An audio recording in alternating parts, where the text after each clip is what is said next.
শহীদ আমিনুল ইসলাম সাব্বির। পিতা মরহুম আলমগীর হোসেন, মাতা মোসাম্মদ রিনা আক্তার। ২০০৬ সালের ১ জানুয়ারি কুমিল্লা জেলার দেবিদ্বার উপজেলার দক্ষিণ ভিংলাবাড়ি গ্রামে তিনি জন্মগ্রহণ করেন। শহীদ আমিনুল ইসলাম সাব্বির ছিলেন ৩ ভাই বোনের মধ্যে সবার বড়। তিনি পেশায় একজন সিএনজি চালক ছিলেন। সাব্বির দেবিদ্বার নিউ মার্কেট সংলগ্ন এলাকায় ২০২৪ সালের ৫ আগস্ট আন্দোলনরত অবস্থায় গুলিবিদ্ধ হন। দীর্ঘ ৪০ দিন মৃত্যুর সাথে লড়াই করে ১৪ সেপ্টেম্বর তিনি শাহাদাত বরণ করেন। আমার ছেলে দেশ স্বাধীন করার লেগে আমার এমন সুন্দর করে বুঝাইয়া ঘুম পাড়ে রেখে আমার ছেলেটা বাইরে গেছে।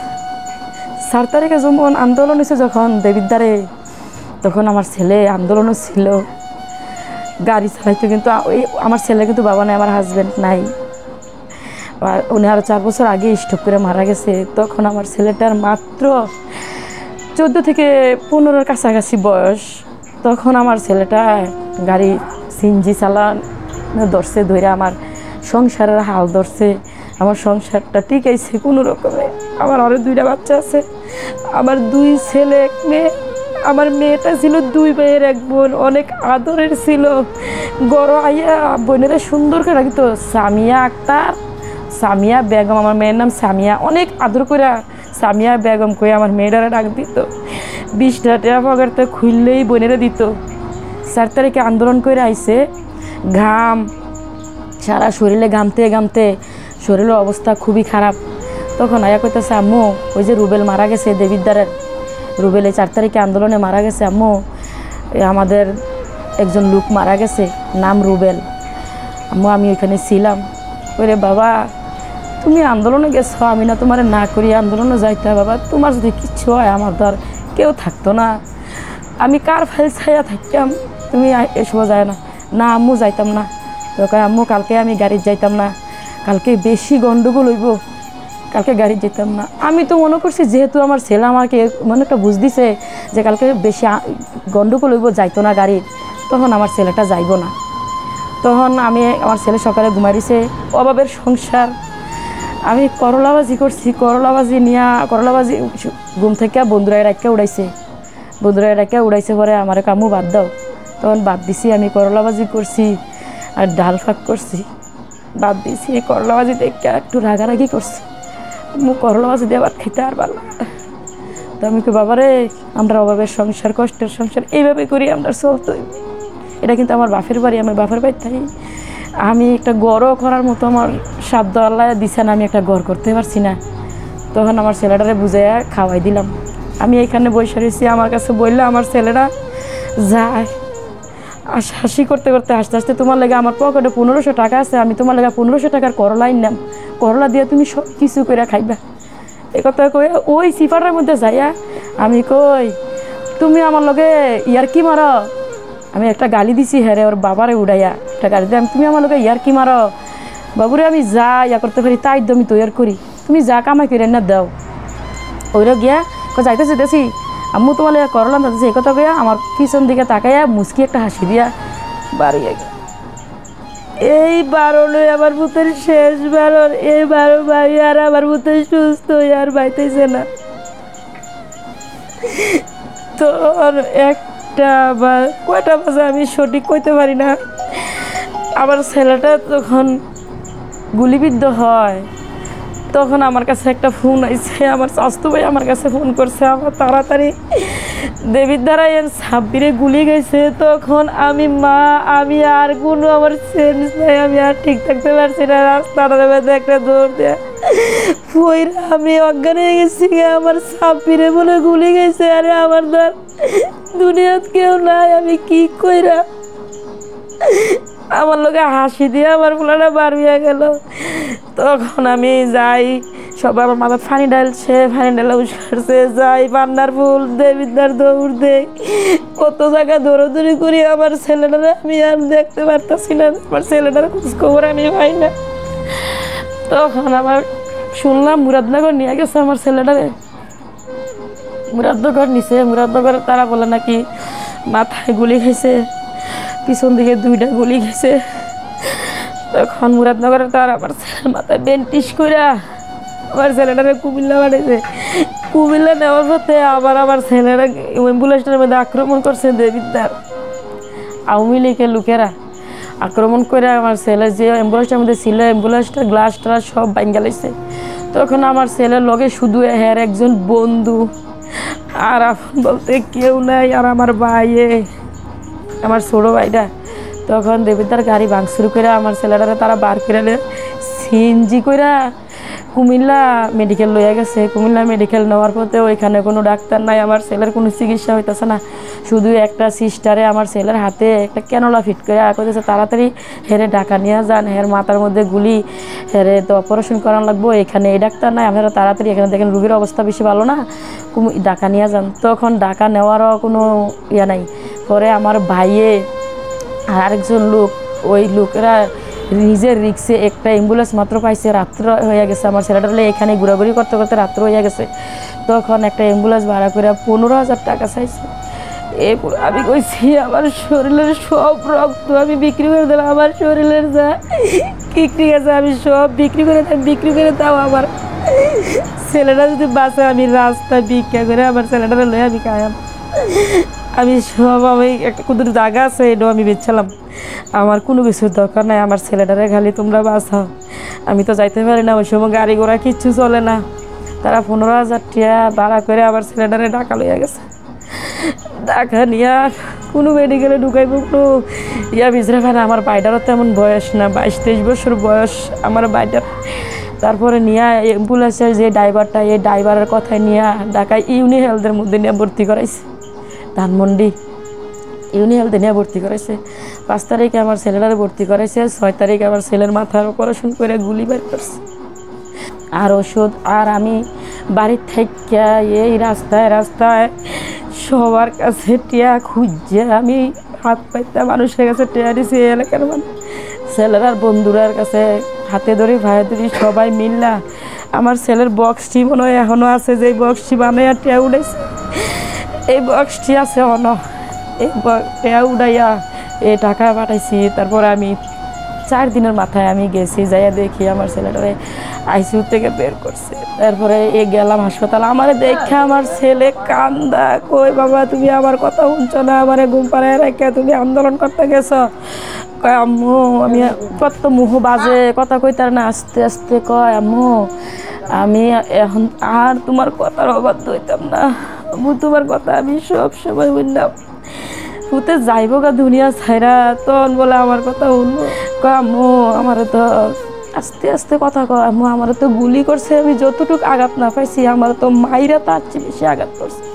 যখন গুলি লাগছে আমার মাথায় তখন আমি পড়ে গেছি। পড়ে যাওয়ার পরে আওয়ামী লীগের লোক কয়েকজনের নাম আমার ছেলেরা বলছে, টিয়ার গ্যাসটা যে মারছে ওর নামটাও আমার ছেলেরা আমার কাছে বলছে। আমার ছেলের মাথায় গুলি লাগার পরে যখন পড়ে গেছে, মাটিতে লুটাই পড়ে গেছে, তখন আমার ছেলেটারে মানে যে যেমনে পারছে মারধর করছে। কানের মধ্যে একটা মুড়া দিছে, কানের নাফ, চোখের, মুখের সব মানে নাফ ছিঁড়া গেছে।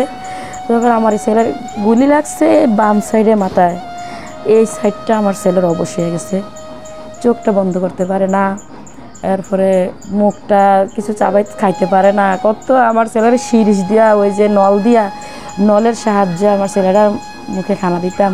আর বমি করতো কানি দিয়া। যখন গাড়ি দিয়া নিয়ে যায় হসপিটালে ঢাকার থেকে, আমার ভাইয়ে বলল যে ওর কানি দিয়েও রক্ত পড়তেছে, ওর মাথা দিয়েও রক্ত পড়তেছে, ও যা বমি করতেছে তাও রক্তই বাড়িতেছে। তখন আমার ছেলেটা কয় বাবা আমি মনে হয় আর বাঁচতাম না, আমার আম্মারে আর আমার ভাই বোনরে তোমরা চাই রাখতো, তোমরা দিয়ে গেছি গুলি দিয়ে। পরও আপনার চিন্তা করে জানে আমার কেউ নাই, আমি এতিম। আমার ছেলেটারে নির্মমভাবে ভাই হত্যা করছে। আমি সারা জনম যত জনম বাঁচি এই পাড়টা বয়ে যাইতে আমার খুব কষ্ট হইতেছে। এমন কোনো দিন নাই, এমন কোনো রাত নাই আমি আমার ছেলের লেগে আমার চোখের পানি হবে না, আমি বাসায় পাখি শুতে পারতাম না। আমার যে কত কষ্ট, এত কষ্ট করে আমি পুত্রকে পাচ্ছিলাম। ছোটবেলা বললো না আমি এত নিউমোনিয়া আইলো, কত কষ্ট করে একটা মা একটা সন্তানকে লালন পালন করে। ও যখন ছোটবেলায় ওরে দুধ খাওয়াইতে যেতাম তখন ও নাহেমো ওইটা হুমাস বন্ধ হইয়া চিল্লাফাল্লা ফিরে যেত, মানে হুমাস আর ফিরে আসে না। তখনও তো আমার ছেলেটা মরলো না। এখন এত বড় করছি, আমার ছেলেটার উচ্চতা 5 ফুট 8 ইঞ্চি ছিল। তখন আমার ছেলেটা দুনিয়া থেকে এই সরকারের আমার ছেলেটার বিদায় করে। আমার তো অনেক বেশি কষ্ট হয়েছে। 40 দিন আমার ছেলেটা চিকিৎসাধীন অবস্থা ছিল। আমি তো মানুষের কাছে হাত পাইতা কত ঋণ কইরা পোলাটার পিছনে আমি প্রায় 3 লাখের উপরে আমি খরচ করছি পোলাটার, তারপর আমি বাঁচাইতে পারলাম না। আমি একটা মা, আমি যে কত কষ্ট করছি। আল্লাহ আমার এত কষ্ট কেড়ে দিল, এরপর আমার পুত্রের আল্লাহ কেড়ে বাঁচাই দিয়ে গেল না।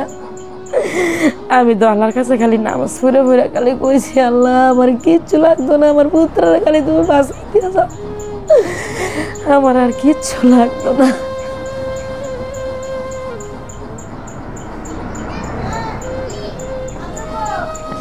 সিলেট ঘুরতে যাইব, তখন আমার এক আম্মু তোমার লোক একটা ছবি উঠে, আমি এই ছবিটা উঠাই গেছে।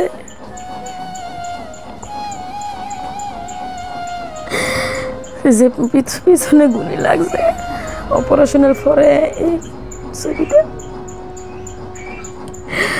আইসিইউতে যখন ছিল, আইসিইউ থেকে যখন বাইর করছে অপারেশন থিয়েটারে নিয়ে যায়, তখন আমার ভাই এই ছবিটা উড়াইছে। ছবিটা যখন উড়াইতেছে তখন আমার ছেলেটা বুঝতে পারছে যে আমার ছবি উড়াইতেছে। তখন আমার ছেলেটা অনেক কষ্ট করে নাকি চোখটি মেলা চাইছে। আমার ছেলের কত মায়া বিচারা, এমন একটা স্মার্ট ছেলে আমি আমার ঘরে হয়েছিল, এমন সন্তান। আমি আমার ছেলেটার দিকে তাকাইলে আমার আর কিচ্ছু লাগে না।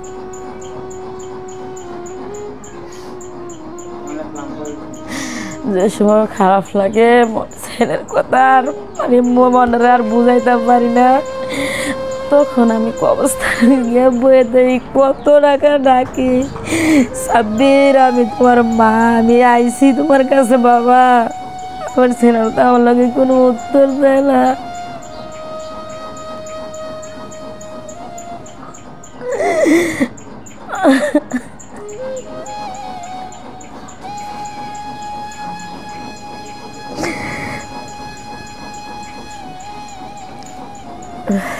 কিন্তু 1 বছর আগের ছবি। ওই যেদিন গুলি খাইছে, আমার ছেলে দৌড়াদৌড়ি করে নিয়ে আইতেছে, আমার ছেলেরা আগ করে মাশাআল্লাহ আমি ভিডিও দেখছি, আগ করে খেলায়।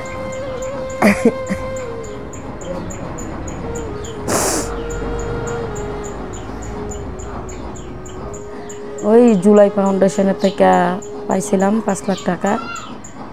এটা পাইয়া ওই যে ছেলেরা চিকিৎসা করছি, কিছু মানুষকে খুঁজে আনছি, কিছু দাম দেনা করে আনছি, এরই মানুষের দিছি। এর আগে আমার ঋণ ছিল, ওর বাবাও ঋণ রেখে মারা গেছে আমার উপরে।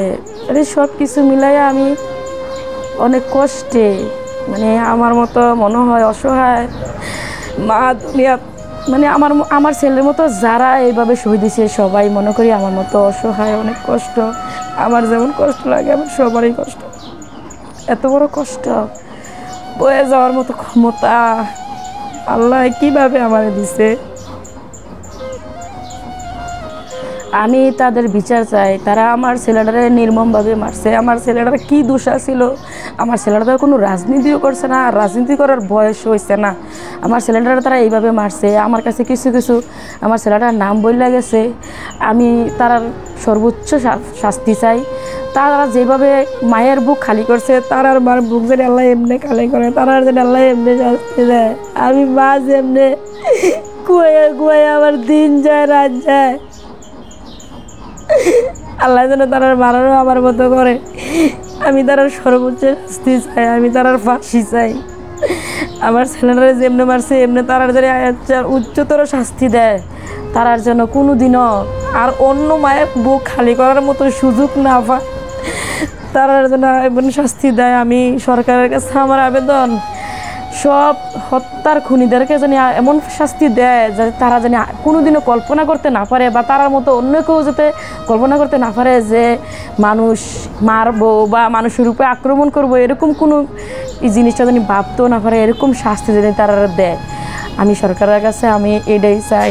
আর আমার ছেলেটা যে তিলে তিলে কষ্ট হয়ে মরছে, আমি মা, আমি কিভাবে সহ্য করছি এরা একমাত্র আল্লাহ ছাড়া কেউ জানে না।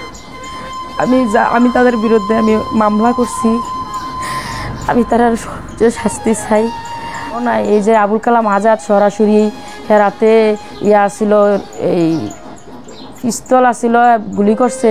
তারপর সাদ্দাম, তারপর এই যে রুবেল, তারপরে যে মাহফুজ, মাহফুজ না, মুস্তাফিজ, তারপরে উমর ফারুক, এরপরে এই যে রাজীব মুন্সির দলবলও আছে। সবার তো আমি তো মহিলা মানুষ, মানে যে কটার নাম আমার ছেলে তো আর কষ্ট করে কথা বলতে পারছে না। যতটুকুই আমার ছেলে পারছে ততটুকুই আমার কাছে বলছে, কিছু বুঝছি না। এই মামলার বাদী আমার ছোটো ভাই, এখন ছোটো ভাইটারে নিয়েও আমার টেনশন হয়। ওই যে আমাদের একটা গ্রুপ আছে, ওই গ্রুপে শুনতেছি যে এক শহীদের ছোটো ভাইয়ের কুপায়া জখম করছে।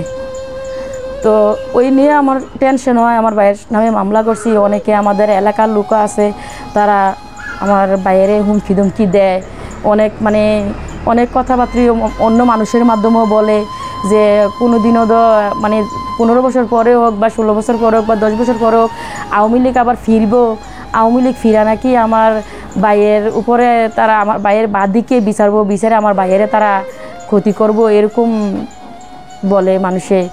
এটি নিয়ে অনেক টেনশন। আমার আম্মা তো সবসময় আমার বাইরে লেগে কান্দে, কয় আমি নাতিও হারাইছি, আমি কি আমার ছেলেটারও হারাই, আমার আম্মা সবসময় কান্দে। সরকারের কাছে আমার প্রত্যাশা, আমার চলাফেরা করতে প্রথমত হইলো আমি খুনিদের শাস্তি চাই।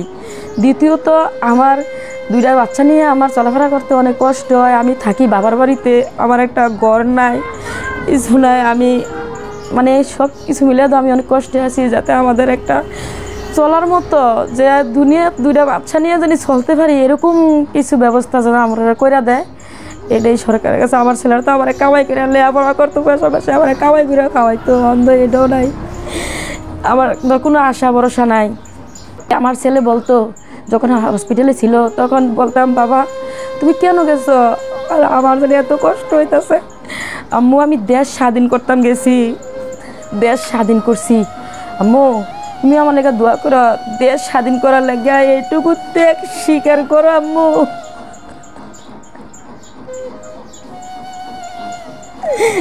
দেশ স্বাধীন করছে